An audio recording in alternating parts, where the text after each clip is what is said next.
మనిషి చనిపోయిన తరువాత పునర్జన్మ ఎలా దొరుకుతుందో మీకు తెలుసా?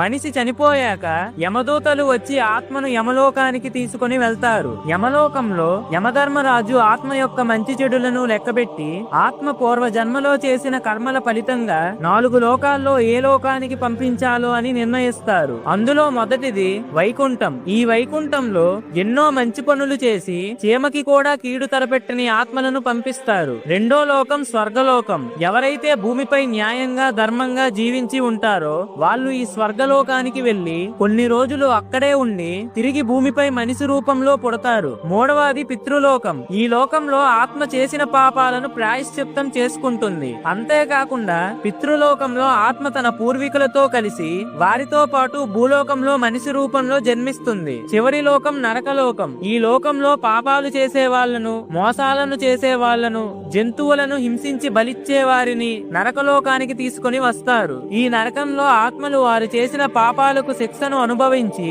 మళ్లీ భూలోకంలో 84 లక్షల జీవరాశులలో ఒక జీవిగా పుడతారు. ఫ్రెండ్స్, ఓం నమః శివాయ అని కామెంట్ చేయండి. Download share chat.